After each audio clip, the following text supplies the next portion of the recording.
Pessoal, vamos falar sobre uma exposição de quadros pintados pelo Hunter Biden, o filho do Joe Biden. Olha que coisa maravilhosa. Parece que o rapaz é um artista muito talentoso, cara. Tá vendendo por preços maiores que Picasso. Olha que coisa.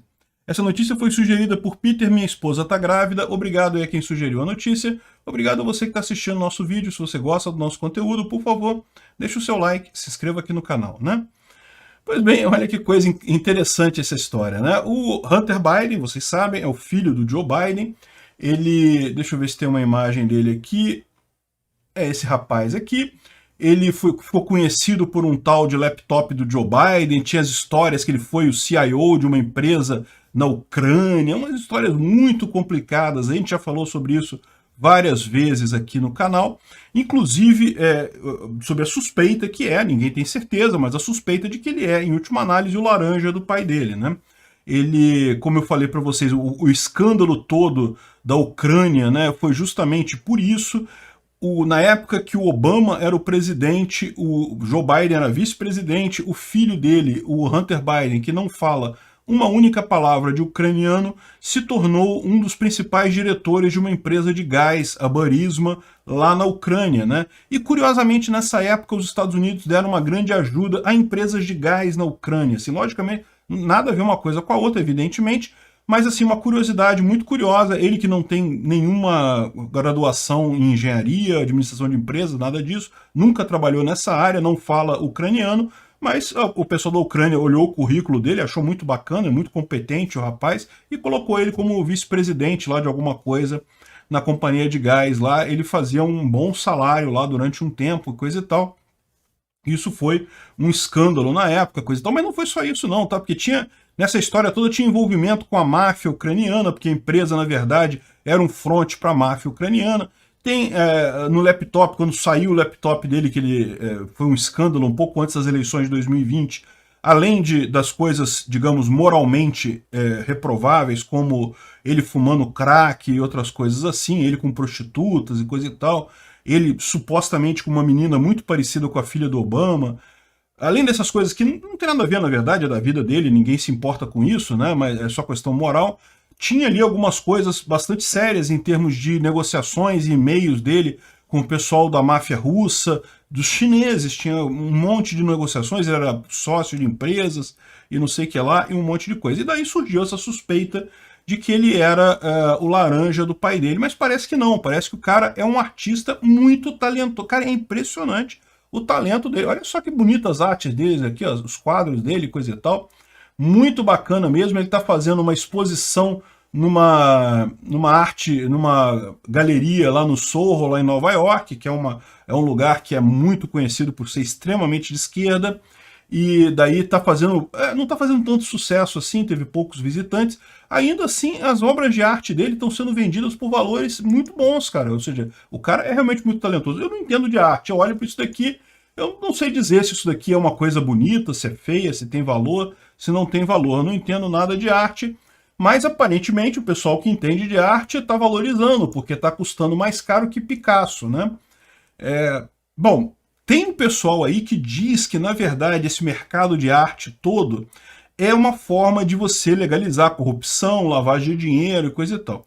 Como eu disse para vocês, eu acho que lavagem de dinheiro não é um problema, não é um crime na ética libertária, porque, em tese, o dinheiro é seu, meu amigo. Quem se importa com a origem dele? Se você essa ideia de que você tem que justificar a origem do seu dinheiro, isso é uma coisa que é o Estado que pede isso, porque ele quer roubar imposto de você. O problema é que isso acontece muito também quando há corrupção no Estado, e o Estado, os agentes corruptos do Estado querem dar um jeito de lavar esse dinheiro, né, de dar uma aparência legal ao dinheiro que eles recebem. Então vamos supor, assim, por uma hipótese, tá? Eu não estou dizendo nada aqui, eu não tenho prova de nada. Vamos supor que alguém quisesse subornar o Joe Biden, né? É lógico, poderia, alternativa 1, dar uma mala de dinheiro na porta lá da Casa Branca, aparecer lá, que era uma malha de dinheiro para você, mas isso seria muito arriscado, a imprensa poderia ver a coisa e tal. Alternativamente, poderia dar essa mala de dinheiro para o filho do Joe Biden, uma coisa que é menos aparente um pouquinho. Mas ainda assim fica estranho, né? Como é que vai ser, de onde é que vem esse dinheiro e coisa e tal. Agora, imagina por hipótese que o filho do Joe Biden pinte quadros e de repente esses quadros são muito valorizados e alguém compra esses quadros por valores astronômicos muito acima do que eles de fato valeriam, né? Não tem problema nenhum, né? Como eu falei, eu não entendo nada de arte, eu não sei o que é isso daqui, se isso aqui vale ou não vale, coisa e tal, mas você cumpriu a tarefa que era dar dinheiro para o Biden em última análise, né? Enfim, tirem as suas conclusões, cada um acha o que é, eu não sei o que é o caso aqui. Agora eu vou te falar um negócio que parece lavagem de dinheiro, que parece corrupção, parece. Eu vou te falar um negócio, inclusive aqui fica um negócio, uma dica para o pessoal corrupto brasileiro, olha só. Olha a dica aí, ó. É só pegar seu filho, ensinar ele a pintar, tá vendo? Aqui. Ou então, de repente, nem precisa ensinar a pintar, né? Arruma, o que mais tem por aí é artista desempregado, contrata um artista desempregado para pintar umas coisas aí, dizer que foi você que pintou, né? Isso não é muito caro de fazer. E daí, bota para vender numa galeria famosa de Nova York e, caramba, olha só, de repente você consegue ter valores mais altos que Picasso.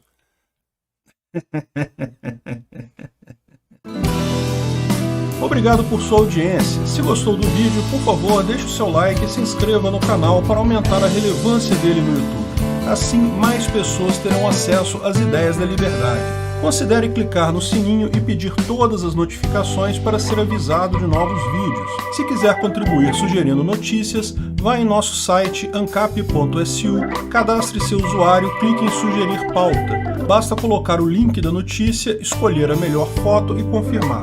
Se quiser contribuir com o canal financeiramente, veja as formas de apoio nos links da descrição do vídeo. Contribuindo, você pode fazer parte do Discord dos patrocinadores. Se quiser camisas com a marca do canal, veja nossa loja no site pimentanocafé.com.br/visão libertária. O link está na descrição do vídeo. Pessoal, aquilo que a gente já vinha avisando há algum tempo finalmente aconteceu. A Evergrande fez o default, não conseguiu fazer um pagamento, mas e agora? O que muda, né? Essa notícia foi sugerida por Kenny Grezelli e Lord Hypnos. Obrigado ao pessoal que sugeriu a notícia. Obrigado a você que está assistindo o nosso vídeo. Se você gosta do nosso conteúdo, por favor, não esqueça de deixar o seu like e de se inscrever aqui no canal, né? Bom, a terceira foi a do Charme, né? A primeira vez ele deu um susto, quase que não pagou, aí depois acabou pagando. A segunda vez chegou a perder o prazo, o pessoal comunicou que não tinha pago, mas aí no final do dia eles conseguiram fazer a compensação e pagar lá em meados de novembro. Mas dessa vez foi, meu amigo. Dessa vez a Evergrande perdeu o prazo, não tem jeito. Não fez o pagamento de 82 milhões de dólares em juros, um processo grande aí, e a Fitch já colocou a Evergrande em default, ou seja, já está como falida, quebrada, né? Qual que é a consequência disso daí na prática? Bem, você tem dois tipos de consequência. Primeiro, você tem consequência para quem está envolvido com a Evergrande, e nessa situação realmente é muito ruim, né?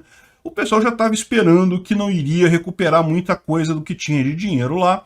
A expectativa é que a empresa vai entrar agora em calote, vai parar de pagar todo mundo, vai se desmanchar no mercado, né?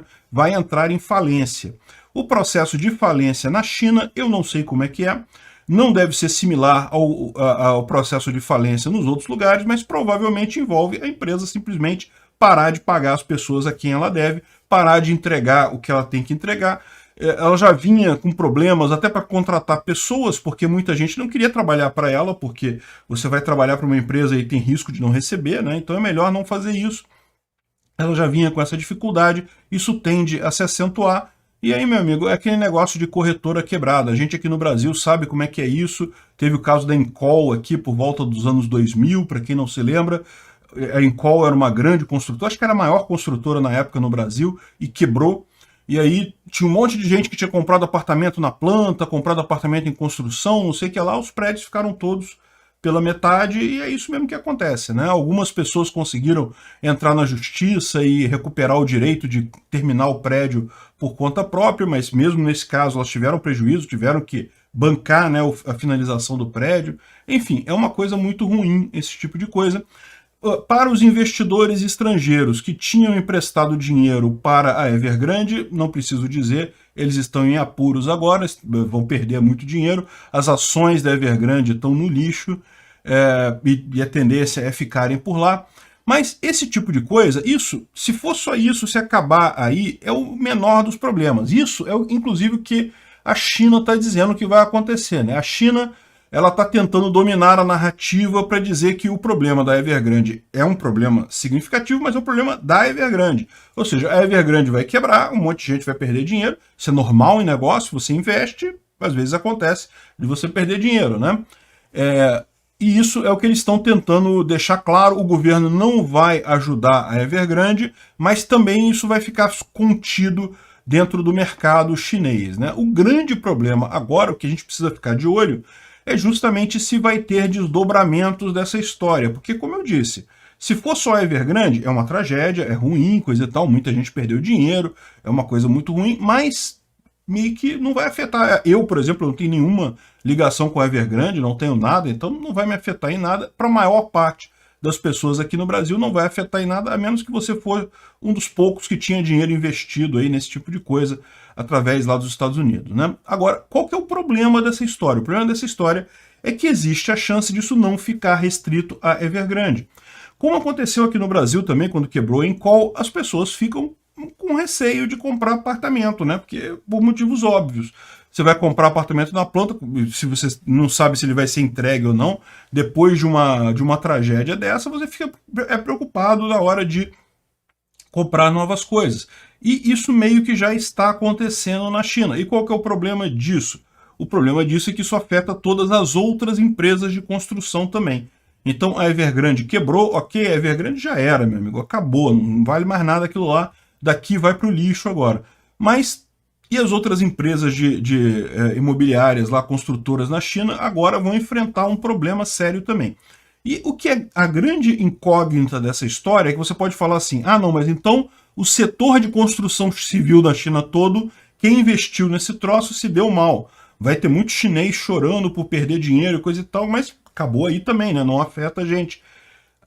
Também, de novo, começa a ter um problema que é o setor imobiliário dentro da China é uma parte muito importante da economia, né? A economia chinesa girava muito em torno do setor imobiliário lá. Era a forma como as pessoas conseguiam investir, porque na China, vocês sabem, é um regime maluco tirado da cabeça de planejador central, que não tem como funcionar no longo prazo. É lógico que funcionou durante um períodozinho aí, esse suposto capitalismo que eles têm lá, mas, meu amigo, no longo prazo nunca funciona, né? E o que a gente está vendo é justamente isso, né? Ou seja, o setor imobiliário na China é o investimento da população lá. Então é um setor financeiro em última análise. Muita gente compra apartamento para investir, né? E com um crash nesse setor, que a tendência agora é que aconteça isso, né? Muita gente vai perder dinheiro. E aí tem esse problema, porque, veja, o que causa os grandes crashes mundiais é o setor financeiro. Por quê? Porque o setor financeiro tem um valor, uma coisa multiplicativa muito grande. Quando você quebra uma empresa, por exemplo, quebra o mesmo todo um setor, sei lá, o setor de máquinas de escrever, né? Houve uma época no passado que foi um crash. Tinha várias indústrias de máquinas de escrever por aí e deixou de ser relevante. Ninguém mais compra esse troço porque os computadores substituíram. Então, no final das contas, teve um grande crash. As pessoas daquele setor da economia perdem muita grana. Mas o setor financeiro, ele tem um fator de alavancagem muito grande. Então, ele acaba afetando todas as empresas, toda a economia, todos os setores, né? E o temor é justamente isso. Ninguém sabe exatamente o que vai acontecer lá na China agora, porque que o setor imobiliário chinês vai ter problemas agora? Vai. Aí a primeira questão vai ter problemas leves, problemas do tipo, diminuiu um pouquinho o interesse por imóveis, isso vai ter, isso não tem como evitar. Mas pode ser um problema muito mais sério. A gente tem visto que os imóveis na China estão perdendo valor, era algo que nunca tinha acontecido até aqui na China. O valor dos imóveis sempre subia. Então as pessoas sempre investiam em imóveis, porque, né, uma coisa que está sempre subindo de preço, você investe sempre. Agora estão caindo o valor dos imóveis por conta de que as pessoas não querem mais comprar imóveis, estão com medo desse mercado em função dos problemas da Evergrande. Então, que vai ter algum problema no mercado de imóveis, de imobiliárias, de construtoras, de incorporadoras, certamente vai ter. E então a primeira dúvida é qual o tamanho que vai ser esse problema do mercado como um todo. A gente tem que ficar de olho nesses números lá da China para ver qual vai ser esse tamanho do tombo nesse mercado. E segundo, esse mercado é um mercado que na China tem a particularidade de estar ligado a financiamento, a investimento, ao mercado financeiro. Ou seja, isso pode contaminar toda a economia da China, se realmente isso for o caso. É uma coisa meio heterodoxa, então é uma coisa que não é comum, então não dá para saber exatamente. O grande crash de 2008, por exemplo, afetou a economia como um todo, afetou até a gente aqui no Brasil, que não tinha nada a ver com isso, porque o crash de 2008 era das hipotecas subprime de imóveis americanos, ou seja, em tese não tinha nada a ver com o Brasil, a gente sofreu. Por quê? Porque a economia como um todo caiu. E por que a economia como um todo caiu? Porque envolveu o sistema financeiro. Essa coisa vai acontecer agora na China também? Não sei. Existe essa possibilidade, não tenha dúvida. Se vai ser uma coisa, se vai chegar ao tamanho, a gerar uma onda mundial, não se sabe, né? O fato é que há algum tempo já o pessoal está esperando que essa exuberância toda financeira aí encontre uma parede. Vamos ver o que acontece nos próximos meses aí. Temos que ficar de olho. Não vai ser o fim do mundo, tá, gente? Mas pode ser um crash, pode muita gente perder dinheiro nessa história. Obrigado por sua audiência. Se gostou do vídeo, por favor, deixe o seu like e se inscreva no canal para aumentar a relevância dele no YouTube. Assim, mais pessoas terão acesso às ideias da liberdade. Considere clicar no sininho e pedir todas as notificações para ser avisado de novos vídeos. Se quiser contribuir sugerindo notícias, vá em nosso site ancap.su, cadastre seu usuário, clique em sugerir pauta. Basta colocar o link da notícia, escolher a melhor foto e confirmar. Se quiser contribuir com o canal financeiramente, veja as formas de apoio nos links da descrição do vídeo. Contribuindo, você pode fazer parte do Discord dos patrocinadores. Se quiser camisas com a marca do canal, veja nossa loja no site pimentanocafé.com.br/visão libertária. O link está na descrição do vídeo. Pessoal, o Paulo Guedes, num almoço com empresários, disse que Moro, se ganhar a eleição, fecharia o Congresso. O que está por trás disso? Será que ele falou isso mesmo? Vamos entender essa história. Essa notícia foi sugerida por Ministério da Verdade. Peter faz bico no Natal. Mariana, feliz aniversário. Peter vai descer a chaminé dia 24 de sunguinha. Marcola libertário, Moro Ancap, Super Bigode versus Peter Noel no Ancap Subverso. Servidor público do Ancapistão. Obrigado ao pessoal que sugeriu a notícia, obrigado a você que está assistindo o nosso vídeo. Se você gosta do nosso conteúdo, por favor, deixe o seu like, se inscreva aqui no canal, né? Pois bem, isso aqui é a notícia do antagonista, que o Guedes teria dito que se o Moro vencer vai fechar o Congresso. Não, não foi bem isso que ele disse, não, e o que ele falou faz muito sentido, né? Num almoço para empresários, o Guedes teria dito: se vocês acham que a gente vive um período de guerra fria entre governo e Congresso, aguardem. Se Moro vencer a eleição, vai ser uma guerra nuclear. Ou eles botam o Moro para fora, ou o Moro fecha o Congresso. E realmente é o que acontece, né? Lembra que eu falei há um tempo atrás, quando houve justamente, um pouco antes até da saída do Moro, eu falei num vídeo aqui no canal, que certamente o Bolsonaro ia ter que optar entre o Paulo Guedes e o Moro. Ou seja, ou ele caminhava para o centro, fazia acordo com o Congresso e aprovava as reformas, ou ele ia ficar refém do Congresso. O Congresso iria tirar todo o poder do presidente, ia tirar dinheiro dele, todo o orçamento era o que estava acontecendo naquela época. E, de fato, Bolsonaro optou pelo Guedes. Ficou claro dias depois que o Moro pediu demissão e coisa e tal, e o próprio direcionamento do governo caminhou para o centro, né? E Bolsonaro fez isso porque ele não tinha alternativa. E a mesma coisa vai acontecer com qualquer pessoa que entre no governo. Se você acha que Moro vai chegar lá e vai conseguir fazer tudo que ele quer sem se preocupar, sem se comprometer com ninguém no Congresso, você tem um problema, porque é o que acontece agora com Bolsonaro. Ele começou o mandato dele com muito poder, com muita força, coisa e tal, não conseguiu aprovar nada. Por quê? Porque o Congresso se recusa, segura.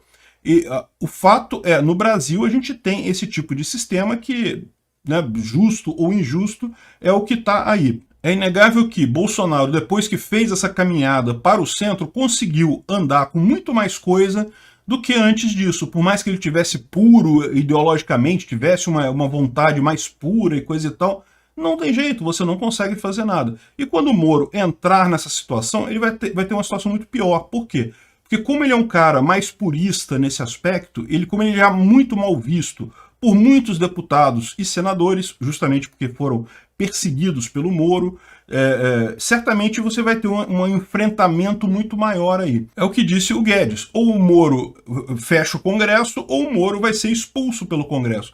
Porque, lembra, é o que eu falo para vocês, o processo de impeachment, o pessoal fala, ah, não, é um processo jurídico, político, tem que ter uma causa, tem que ter um crime de responsabilidade.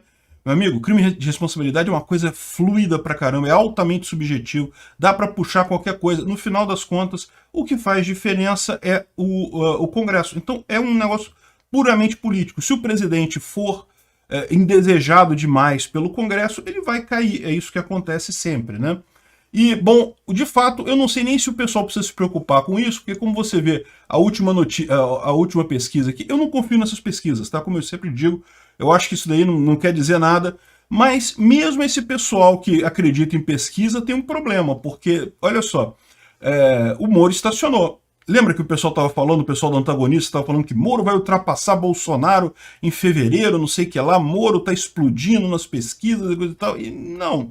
Ele até teve um aumento, como eu falei para vocês que teve, porque teve muita gente falando dele, a filiação dele ao partido, um monte de coisa lá, então teve muita gente embarcando nessa história, ele teve um aumento disso daí, mas estacionou, ficou parado e é isso que tem de acontecer. Como eu já falei, não tem como fugir. Vai ser alguém da esquerda, que eu acho que não vai ser o Lula, versus o Bolsonaro. Isso vão ser as opções para a corrida em 2022. Vamos ver o que caminha nisso daí. Enfim, as pesquisas mostram que ele está dizendo consolidado aqui, quer dizer estacionado. Ele parou ali, não sobe nem desce. E isso realmente é a tendência de acontecer até lá. Pode ser que Dória suba um pouquinho, tire um pouco de voto dele, suba mais um pouco, não vai mudar muita coisa no essencial, e é o que eu falei para vocês, não só no Congresso o Moro tem uma vida difícil, mas também na política, no encontro com o povão, ele não tem chance.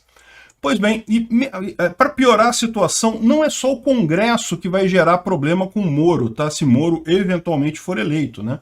Hoje em dia, Bolsonaro praticamente não consegue governar em função do STF. As únicas coisas relevantes que Bolsonaro consegue fazer é justamente conseguir substituir os membros do STF de vez em quando. Moro também vai ter esse problema, tá? Tem um monte de gente lá no STF que não gosta muito dele, não, né? E gente que ainda vai ficar por um bom tempo, como o Gilmar Mendes. Eu acho que o Gilmar Mendes não sai ainda nesse próximo mandato, sai no seguinte. Então, não espere moleza para esse tipo de coisa. Essa é a grande crítica que deve ser feita a esses candidatos que são, digamos, puristas, que falam, não, eu não sei o que lá, não vou mexer com política, não sei o que. No final das contas não tem jeito, meu amigo. Se você não mexer com política, você não faz nada. Lá em Brasília funciona assim. Isso, inclusive, é um problema para o Lula, tá? O Lula, o pessoal que acha que Lula chegaria lá e conseguiria fazer um monte de coisa também, eu tenho minhas dúvidas se ele conseguiria. No final das contas, está mais arriscado ele sofrer impeachment também do que ele conseguir fazer muita coisa lá no Congresso. É lógico, tudo vai depender do grau de renovação do Congresso e do Senado. Todo mundo espera que entrem senadores e deputados melhores e coisa e tal, mas na prática, meu amigo, não é assim que funciona a democracia. É aquele negócio, não tem boas alternativas para entrar nesses lugares. Infelizmente, acaba entrando o pessoal de sempre mesmo, ou pelo menos uma grande quantidade deles. É uma história que vai se repetir indefinidamente. Esse negócio de achar que governo tem salvação é um erro. O negócio é apostar em candidatos que têm maior chance de diminuir o tamanho do Estado, ou pelo menos de evitar que o Estado cresça muito. É isso, é o máximo que a gente pode querer em termos de presidente. Nós libertários, evidentemente, que não acreditamos que o Estado resolva alguma coisa. Se você acha que o Estado, não, temos que acabar com a corrupção, porque a corrupção prejudica o Estado, a gente quer que o Estado funcione, não sei o que lá. Bom, é um direito seu acreditar isso, mas você não é libertário nesse caso, né? Obrigado por sua audiência. Se gostou do vídeo, por favor, deixe o seu like e se inscreva no canal para aumentar a relevância dele no YouTube. Assim, mais pessoas terão acesso às ideias da liberdade.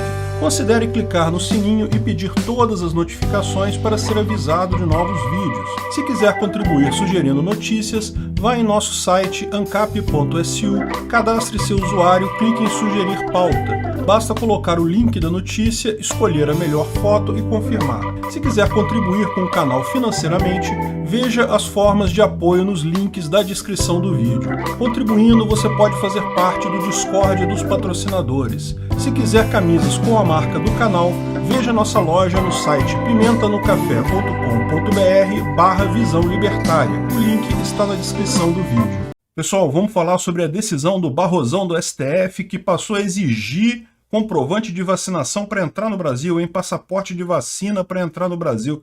Vamos entender essa coisa aí. Essa notícia foi sugerida por Peter, o Hagrid da Escola de Bruxaria do Capistão. Já é quase verão. Peter faz o urro, sinistro do STF, Lex Luthor de roga, visite Taubaté, ganha uma multa no radar, 50 chibatadas no lombo do Andréas, gato cachimbeiro escalou a loba, servidor em estágio probatório. Obrigado ao pessoal que sugeriu a notícia, obrigado a você que está assistindo o nosso vídeo. Se você gosta do nosso conteúdo, por favor, deixe o seu like, se inscreva aqui no canal, né? Pois bem, isso daqui é uma não notícia, tá, gente? Porque, na verdade, todo mundo sabia que isso ia acontecer, ninguém tinha dúvida que isso iria acontecer, né? Você lembra, há uns dias atrás, a gente fez uma notícia aqui, quando o STF deu 48 horas para o Bolsonaro explicar por que não estava exigindo passaporte de vacina, e naquela notícia eu falei para vocês, eu falei, olha só, a Rede é incrível, né? A Rede que teve traço de voto nas últimas eleições, ninguém vota na Rede, é simplesmente irrelevante politicamente, irrelevante na população brasileira. Ninguém considera a proposta delas de um Estado grande, controlador, como algo válido, ninguém considera isso, mas de forma impressionante no STF a Rede é rei. O que a Rede manda para lá é impressionante, como ela consegue dirigir o país sem ter voto através do STF, realmente uma coisa impressionante. Então, naquela notícia, a gente falou que o STF deu 48 horas para o Bolsonaro explicar por que não exigia passaporte de entrada no país, mas o fato é que, eu já falei ali, não, certamente o STF vai decidir que é obrigatório isso, tá na cara, isso aí é a linha de decisão deles, os caras assumiram o executivo, estão mandando do jeito que eles acham melhor, se sentem no direito de fazer isso, apesar de não ter voto nenhum. Eu já falei para vocês, o grande erro dessa elite socialista brasileira é justamente achar que todo mundo está na mesma vibe que eles. Eles escutam o pessoal da bolha deles, né? Todo mundo, não, tem que ter passaporte de vacina. Olha só o motivo pelo qual o Barroso decidiu, né?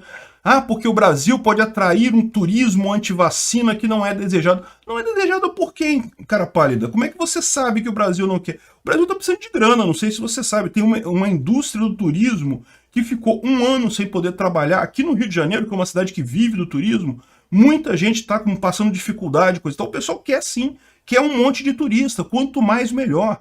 Ah, mas não sei o que lá, que o turismo vai trazer doença, variante. Olha só, eu não sei se te avisaram ou não, mas todo mundo que está com Omicron aqui no Brasil tinha vacina completa. Então, assim, meio que não sei se procede muito esse negócio de que, vacinou, não transmite a doença, não. Enfim, como a gente falou naquele outro vídeo, era inevitável que o STF iria determinar a obrigatoriedade de passaporte de vacina. E aqui marcaram a sessão virtual. Esse voto foi monocrático, tá? E já vale a partir da notificação. Ou seja, em tese, segunda-feira já vai ser exigido isso do pessoal que vem para o Brasil. É uma norma absurdamente esdrúxula, porque fala que, não vai exigir, mas de países que não emitem passaporte de vacina, então não vai exigir, e não sei o que lá, e países com problemas com pouca vacinação não vai exigir também. Cara, é uma norma absolutamente esdrúxula, que claramente não vai ter eficácia nenhuma, foi uma coisa assim realmente só para satisfazer a elite socialista que vê essa doença como algo realmente sério, e está exigindo esse tipo de coisa aqui no Brasil, que está achando que não tem que trancar tudo de novo, tem que fechar tudo por causa da Omicron. O Omicron não matou ninguém ainda, a OMS falou, nenhuma pessoa no mundo todo. Nos hospitais da África do Sul, as pessoas que têm no hospital com Omicron foi porque foram por outro caso, depois fizeram o teste e descobriram que estava com Omicron. Ir para o hospital com a variante Omicron não foi ninguém até agora. Enfim, estão fazendo uma tempestade num negócio que é um copo d'água, não tem nada ali de substância. E, no entanto, é impressionante como, para aquela bolha socialista, rica, que pode ficar em casa sem doer nada, né? Para eles a decisão de ficar em casa é muito fácil, né? Não, fica em casa, não viaja, não queremos pessoas não vacinadas. Para eles é muito fácil falar isso. Então, a vida deles não depende disso, não depende de turismo, não depende de outras pessoas, não depende da economia. Enfim, então a gente já sabe que marcaram aqui a votação em plenário para quarta e quinta-feira dessa semana, para referendar a decisão dele, mas a gente já sabe como é que funciona no STF, é um corporativismo danado, vão continuar aprovando o que o Barroso disse, é besteira isso daí, todo mundo sabe o posicionamento do STF sobre essa questão da pandemia. Foda-se democracia, foda-se quem votou em quem, o que importa é o que a gente quer, o que os brasileiros querem mesmo, a gente não tá nem aí para isso. Então, no final das contas, a gente já sabe que eles vão decidir manter a decisão do Barroso de fechar todo mundo. E no outro vídeo, eu falei que eu acho que tá na hora de Bolsonaro desobedecer esse troço. Não desobedece, porque esse é o grande pesadelo de todo juiz, né? O juiz, ele tem uma... na caneta ele tem poder infinito, o que ele escrever no papelzinho ali tá valendo, né? Um poder enorme.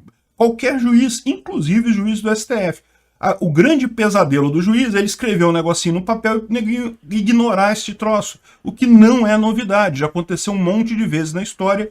A última vez foi agora com o orçamento secreto e o Senado. O Congresso ganhou a parada. O Congresso falou, não vamos obedecer essa porcaria dessa ordem idiota, parida da cabeça de parasita do STF, vamos continuar com o orçamento secreto. E o STF botou a galha para dentro e aceitou a coisa, porque não tinha o que fazer. O juiz não tem poder, o juiz ele escreve no papel.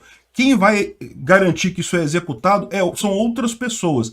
E no momento que o juiz começa a se exceder neste papel, está na hora das outras pessoas colocarem um freio desobedecendo as ordens. Esse papo de que, não se obedece, não se desobedece, ordem judicial se obedece, não se questiona, ou sei lá o quê. Meu amigo, foda-se, não, tem que desobedecer mesmo, tá cheio de juiz político, juiz fazendo decisão errada, tem que desobedecer sim.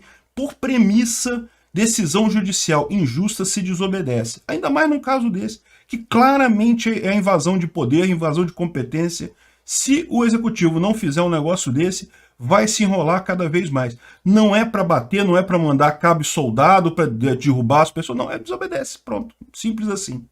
Agora, tem que desobedecer com jeitinho, por quê? É lógico que o TSE pode retaliar Bolsonaro em nome do STF, né? O STF e o TSE, vocês sabem, eles compartilham vários dos ministros, o chefe do TSE é sempre o ministro do STF, então existe, lógico, a possibilidade, ano que vem, ano eleitoral, o Bolsonaro, em determinado momento, vai ter que registrar a candidatura lá e o TSE pode fazer alguma brincadeirinha de dizer que não vai aceitar ele como candidato, porque ele desobedeceu ordem judicial, não sei o que lá, e não sei o que lá. É lógico que podem tentar esse tipo de retaliação, é um absurdo isso, mas então a coisa tem que ser feita com cuidado para evitar esse tipo de problema, né?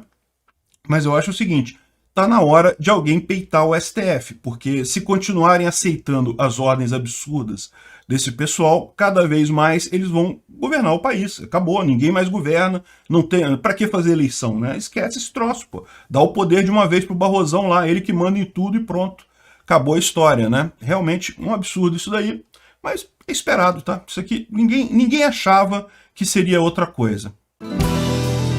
Obrigado por sua audiência. Se gostou do vídeo, por favor, deixe o seu like e se inscreva no canal para aumentar a relevância dele no YouTube. Assim, mais pessoas terão acesso às ideias da liberdade.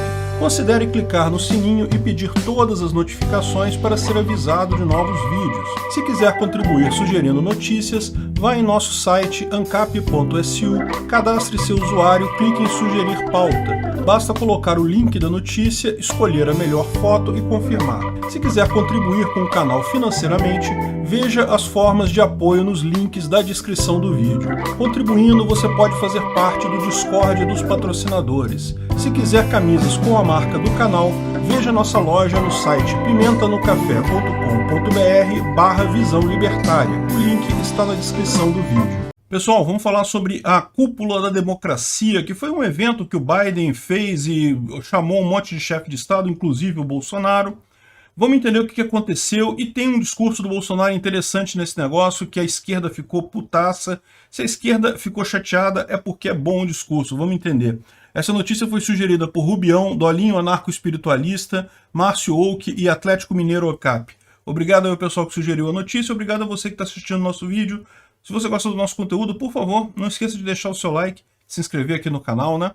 Pois bem, então, a Cúpula das Américas foi um evento que, na verdade, eu imagino, a principal objetivo deles era a conversa entre os chefes de Estado por questões políticas mundiais e coisa e tal. Vocês sabem, a questão do Biden lá da Rússia com a Ucrânia e os Estados Unidos, tá, um negócio tá fedendo ali, parece que vai ter coisa ruim ali, enfim. Isso tá uma coisa meio preocupante realmente nesse momento, né? Tem também os conflitos da China, China com Taiwan, essa história toda. E então essa cúpula parece que era justamente alguma coisa para o pessoal bater papo sobre isso, né? Mas lógico, foi um evento e cada presidente discursou, falou sobre assuntos diversos. Inclusive Bolsonaro mandou esse discurso, que a gente vai falar sobre ele aqui. Eu não vou tocar o discurso aqui, porque ele é grande, coisa e tal, ele fala um monte de coisa, mas a gente vai falar sobre os tópicos principais e principalmente a reação da esquerda a isso, que é a coisa mais curiosa do mundo. Enfim, esse foi o evento lá, né, e qual foi o ponto central do discurso do Bolsonaro? Foi a liberdade de expressão, o direito das pessoas falarem o que elas querem, né?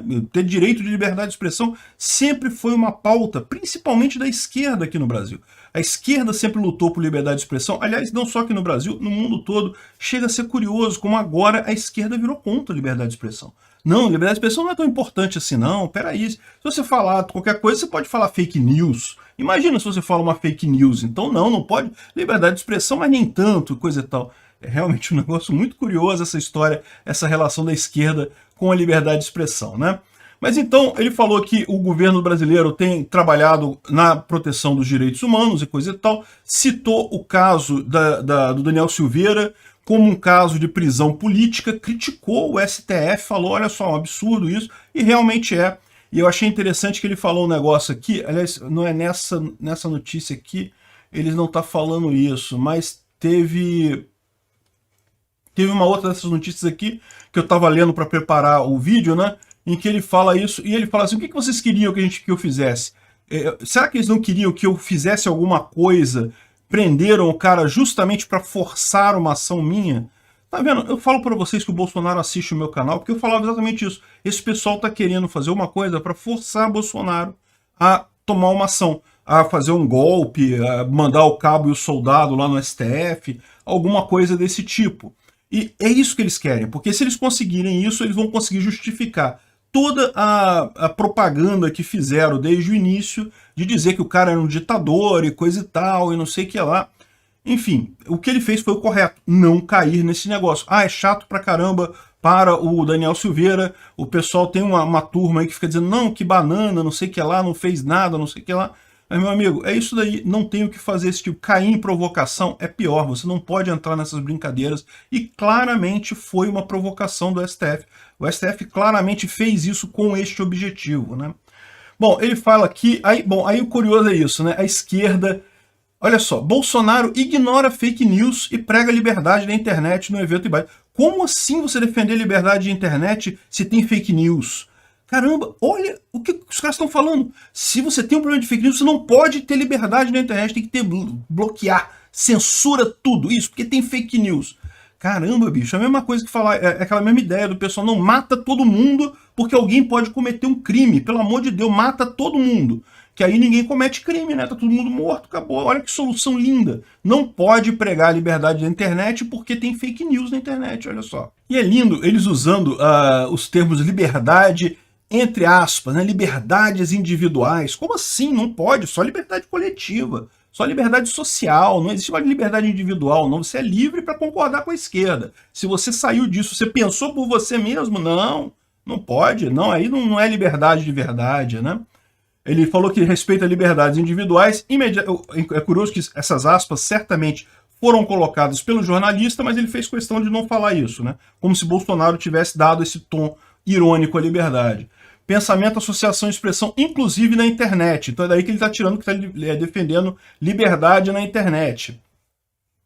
E aí ele fala, não, mas não mencionou, por outro lado, o problema das fake news e dos casos de ofensas, calúnias e ameaças dirigidas a terceiros. Crimes que têm mobilizado discussões e coisa e tal. Caramba, por causa disso você não vai ter liberdade, é isso? Uma coisa exclui a outra, é isso? Você não pode ter liberdade se você tem fake news. Se tem fake news, acaba com a liberdade. Liberdade não serve para nada. Olha o nível do pensamento dualístico do cara. O cara não consegue sair desse negócio, ou é uma coisa ou é outra. É realmente uma tristeza a vida dessas pessoas. Eu fico imaginando como é que eles pensam, como é que eles acham que iria acontecer se a gente não tivesse liberdade de expressão, né? Vamos supor, se Bolsonaro resolvesse perseguir mesmo os opositores, né? Ele fez, entrou com uma ação contra o cara que ofendeu, uma coisa pequena. Se ele quiser, ele tem a máquina inteira na mão, ele pode fazer coisa muito pior se ele quiser. Não faz, felizmente não faz, não era para fazer. Aliás, esse é um ponto que eu acho que também foi uma surpresa grata para mim. Todo mundo sabe, eu sempre critiquei muito o Bolsonaro antes dele entrar no poder. Em 2019, eu ainda critiquei muito ele. O que realmente mudou minha percepção foi a pandemia, a forma como ele encarou a pandemia, que foi a forma perfeita, e o fato de que eu tinha muito medo que ele entrasse com o Guedes, falando em liberdade econômica com o Guedes, mas na primeira oportunidade chutasse o Guedes e entrasse para a política desenvolvimentista, que eu tenho certeza que os milicos tudo que é isso, tá? Militar adora desenvolvimentismo, aquele negócio todo, então eu tenho certeza que tem gente pressionando ele para fazer isso, mas ele ficou fiel ao que o elegeu, que foi o Paulo Guedes também. A proposta da liberdade econômica com o Paulo Guedes, ele seguiu em frente lá e não desvirtuou nesse caso. E a questão da liberdade, ele não cedeu a impulsos autoritários. O pessoal está falando aqui, não, que teve muito ataque à imprensa. Eles falam ataque à imprensa como se fosse um negócio assim. Não, ele criticou a imprensa. Ele falou, olha, a imprensa fala merda. Para a imprensa ser um ataque à imprensa? Não, não é isso. Ataque à imprensa é o que os militares fizeram em 64. Aquilo foi ataque à imprensa. 64 nem tanto. Fizeram a partir de 68, né, que foi quando a fase mais negra ali da ditadura militar brasileira. Com gente prendendo jornalista, censurando jornalista, mandando gente para cadeia porque tinha botado notícia, tinha vazado informação. Isso é ataque à imprensa. Criticar a imprensa não é ataque à imprensa. Desde quando é ataque à imprensa você criticar a imprensa? Não é, isso não é. Ninguém está acima de crítica, é uma besteira esse tipo de coisa, né? E aí o pessoal fica aqui, não, porque teve muitos ataques à imprensa. Inclusive, estudos de institutos dizem que houve um retrocesso no Brasil, não sei o que lá e coisa e tal. O retrocesso feito por institutos de pesquisa esquerdista, lógico. É igual o cara que é muito engraçado aqui, a Carta Capital, né? No evento do Biden, o Bolsonaro ignora os estudos. Ignora os estudos e diz que se empenha em proteger os direitos humanos. Porque, lógico, é evidente que tem meia dúzia de ONG, de institutos socialistas aí, produzindo métricas de que não, que os direitos humanos regrediram no Brasil. Olha só, eu vou dizer um negócio, talvez até tenham regredido, tá? Regrediram por conta dos ataques do STF. O STF com os processos absurdos, sem nenhum devido processo legal, eternamente na fase de investigação, eternamente na fase de inquérito, eles nunca fazem a denúncia para poder ficar punindo as pessoas com medidas cautelares. Isso é um retrocesso enorme. Mas isso não foi Bolsonaro que fez, ao contrário, foi o STF. E, inclusive, o Bolsonaro critica isso, ele está fazendo justamente uma crítica a esse tipo de coisa que foi uma invenção do STF, não do Bolsonaro.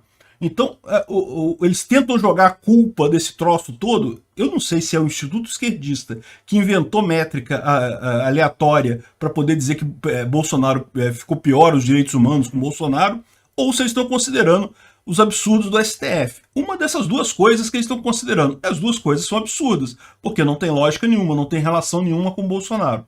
Então é muito interessante saber que ele está disposto aí a lutar pela liberdade de expressão. É uma coisa que me afeta diretamente, porque aqui no YouTube todo mundo vive com medo de amanhã acontecer alguma coisa, chegar uma ordem do STF aí dizendo para acabar com o canal, prender as pessoas, não importa o que você fala, se você não agradar o pessoal, pronto, ferrou, já era, não pode criticar. Qualquer coisa que você criticar é antidemocrático, não sei o que lá.